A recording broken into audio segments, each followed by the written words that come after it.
कहा गया है कि लोहा जितना तपता है उतना ही ताकत भरता है, सोने को जितनी आग लगे वह उतना प्रखर निखरता है।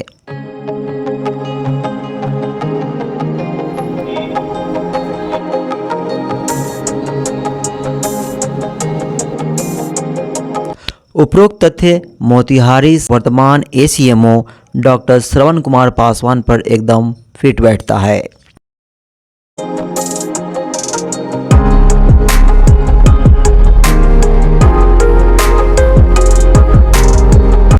एकदम निर्धन परिवार में जन्मे डॉक्टर श्रवण कुमार ने कभी भी यह नहीं सोचा था कि वे आगे चलकर कभी भी डॉक्टर बन पाएंगे, लेकिन कॉलेज का माहौल एवं प्रकृति द्वारा नियत किए गए भविष्य की योजनाओं में उनके योगदान के लिए उन्हें डॉक्टरी तक का सफ़र तय करना ही था।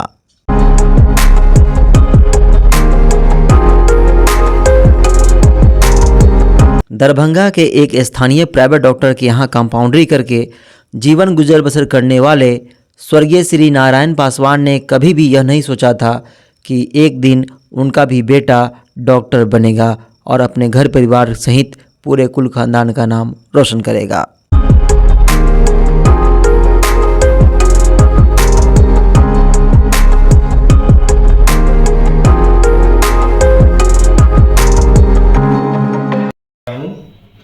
मेरे पिताजी एक चिकित्सक के यहाँ प्राइवेट डॉक्टर के यहाँ कंपाउंडर का काम करते थे। मेरे पास घर के सिवा खेती के लिए ज़मीन भी उपलब्ध नहीं था। सिर्फ रहने के लिए खपरेल का घर था। मैं उसी घर में पला बढ़ा। पिता भले ही प्राइवेट डॉक्टर के यहाँ कंपाउंडरी करते थे, लेकिन उनकी हार्दिक इच्छा थी कि बच्चे भी पढ़ लिख कर अच्छा इंसान बने। इसलिए उन्होंने बच्चों को पढ़ाई लिखाई पर काफ़ी ध्यान दिया।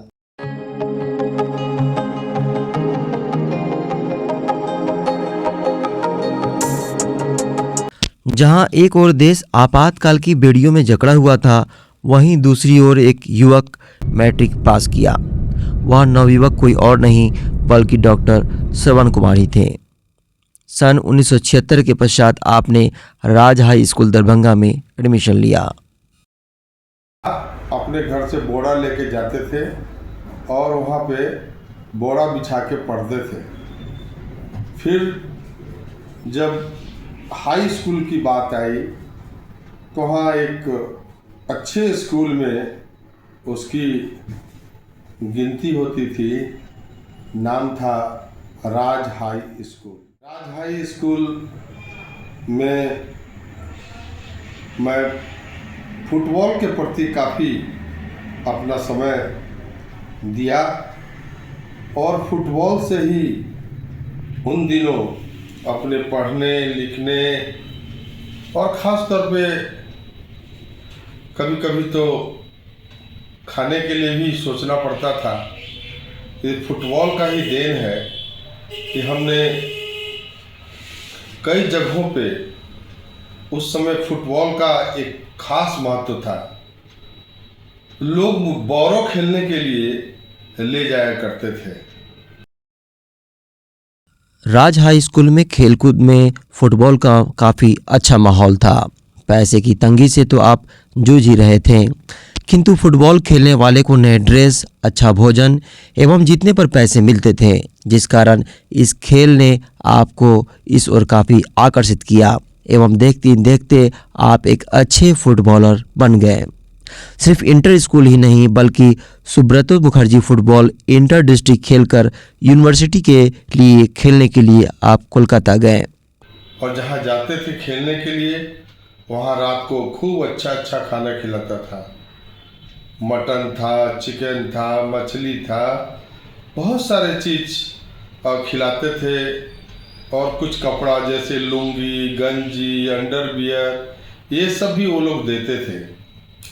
जब जीत जाते थे तो कुछ पैसा हमारे टीम को दे दिया जाता था, कुछ पैसा हमें भी दिया जाता था। और यही कारण है कि मैंने Subroto Mukherjee football inter district state के लिए खेला। डॉक्टर श्रवण बताते हैं कि मैं एक अत्यंत निर्धन परिवार में जन्म तो जरूर लिया था, लेकिन निर्धन बनकर मरना नहीं चाहता था, इसलिए हर दिशा में सफलता के लिए हाथ पैर मार रहा था। मेरी ललक कभी भी डॉक्टर बनने की नहीं थी। मैं चाहता था कि आईएएस एवं आईपीएस बनकर समाज के उत्थान की दिशा में काम कर सकूं, लेकिन उसकी तैयारी के लिए भारी भरकम रकम की ज़रूरत थी, जिस कारण मैं अपने कदम आगे नहीं बढ़ा पाया। उन्हीं दिनों सीएम साइंस कॉलेज में एडमिशन के लिए स्पोर्ट्स कोटे पर एडमिशन के लिए टेस्ट दिया और इसमें मेरा सिलेक्शन खिलाड़ी के तौर पे हो गया। यहाँ के शैक्षणिक माहौल ने मेरे संगत एवं रंगत को बदल दिया। मैं खेल में इतना मशगूल एवं मशहूर हो गया कि मुझे पढ़ाई लिखाई का ख्याल ही नहीं रहा। इन्हीं दिनों मेरे एक साथी मित्र ने मुझ पर कमेंट कर दिया कि तुम सिर्फ खेलते रह जाओगे, तुम्हारा मेडिकल में सिलेक्शन कभी नहीं होगा। उनका यह कमेंट मेरे लिए चलने की राह की तरह था। जिस फुटबॉल ने मुझे साइंस कॉलेज तक पहुंचाया था, उसे छोड़ना पड़ा और इसी फुटबॉल ने मुझे मेडिकल की दहलीज पर पहुंचा दिया। उस समय मैं सीएम साइंस कॉलेज का नाम काफ़ी मशहूर था, उसमें सभी लोगों का एडमिशन नहीं होता था। कुछ स्पोर्ट्स सीट हुआ करते थे और मुझे फुटबॉल के नाम पे सीएम साइंस कॉलेज में एडमिशन हुआ।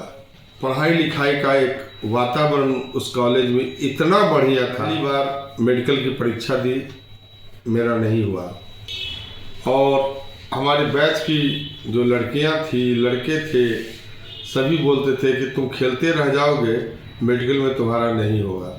मुझे इस बात का बहुत दुख हुआ कि मेरे लोग चाहते हैं कि मैं डॉक्टर बनूं, फुटबॉल खेलना छोड़ दिया। जब मेडिकल की परीक्षा मैंने दिया तो मेरा रिजल्ट निकला। पूरे बिहार में मेरा 4th पोजीशन था। उस समय जनरल को 84 पर मार्क्स पर हुआ था, कट ऑफ मार्क पर हुआ था और शेड्यूल कास्ट को 78 कट ऑफ पर था और मुझे 78 मार्क्स था। दरभंगा मेडिकल कॉलेज में अपना नाम लिखा लिया और वहीं से मैं मेडिकल की पढ़ाई शुरू की। जीवन के तमाम थपेड़े खाते हुए मैंने मेडिकल की पढ़ाई पूरी की एवं जनता जनार्दन की सेवा में जुट गया। डॉक्टर श्रवण अपने कर्म पथ पर सफलता में अपनी पत्नी की योगदान की चर्चा करते हुए बताते हैं कि मेरी पत्नी मेरे लिए भगवान से भी ज़्यादा महत्वपूर्ण है।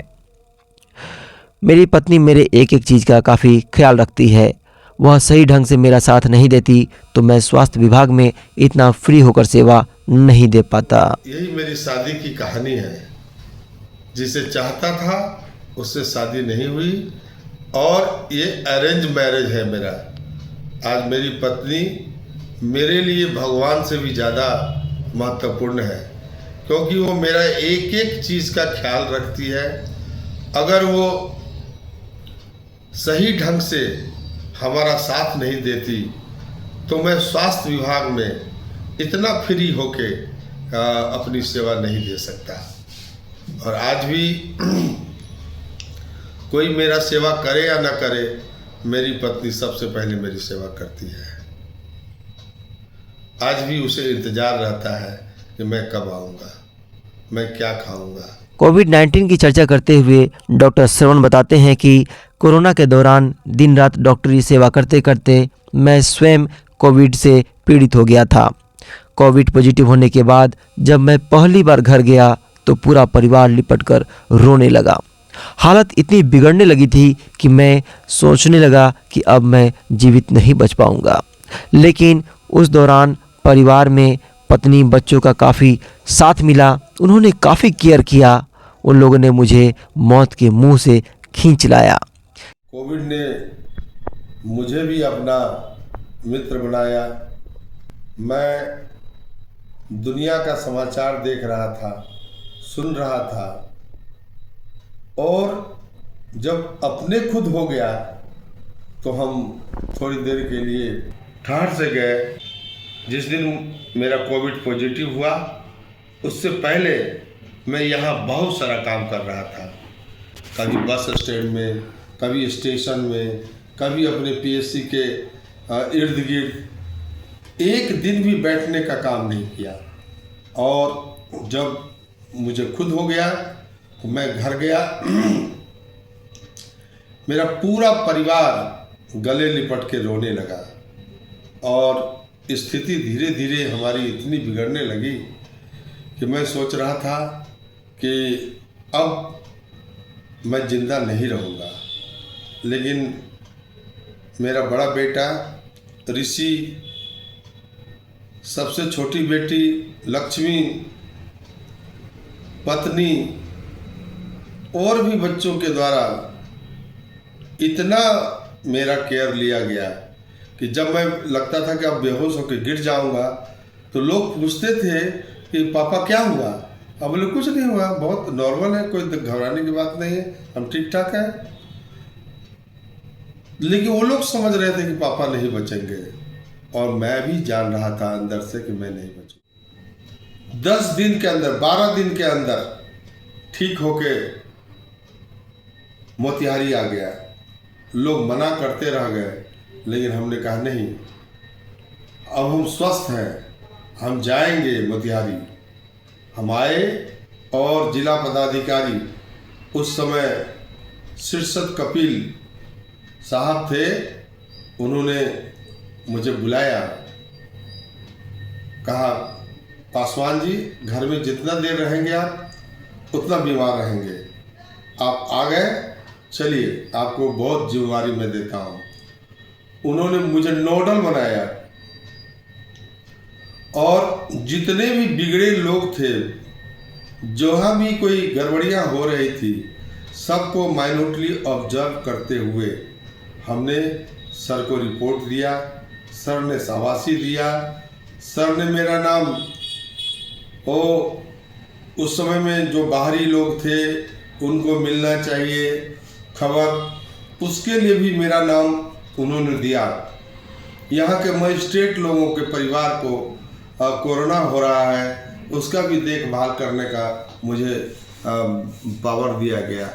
डॉक्टर श्रवण अपने घर परिवार एवं बच्चों के बारे में बातचीत करते हुए बताते हैं कि उन्होंने कभी भी अपने बच्चों को जोर देकर नहीं पढ़ाया कि तुम्हें यही बनना है, बल्कि उन्हें अपने पसंद के अनुसार पढ़ने की आज़ादी दी एवं प्रोत्साहित किया। मुझे अपने बच्चों को डॉक्टर बनाने का कोई एम्बिशन नहीं था। मैं हमेशा यही सोचता था कि बच्चे अपने पैर पर खड़े होकर अपनी रोजी रोटी की व्यवस्था कर लें, यही बहुत है।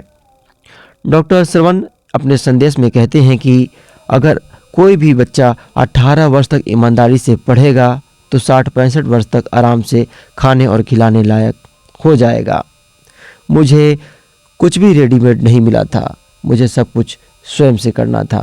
जी, बच्चे हमारे लगभग सभी डिसिप्लिन है। मैंने उन्हें जोर दे के नहीं पढ़ाया। मैंने कहा आपको जो अच्छा लगे आप वही कीजिए। आपको जो पढ़ने से आपका दिमाग खराब नहीं हो, आपको नहीं लगे कि मेरे पापा बोल रहे हैं कि डॉक्टर बनो, इंजीनियर बनो, ये बनो, वो बनो, आपको जो अच्छा लगे आप पढ़िए। हमेशा एक बात बोलता था बच्चों को कि 18 बरस तक ईमानदारी से पढ़ोगे तो 60-65 वर्ष तक अपने भी आराम से खाओगे और बच्चों को भी आराम से खिलाओगे। तो मेरा मैसेज यही है कि तुम जिसके लिए काम कर रहे हो उसके प्रति ईमानदार बनो, उसके दर्द को समझो, उसके दर्द के समय खड़े रहो।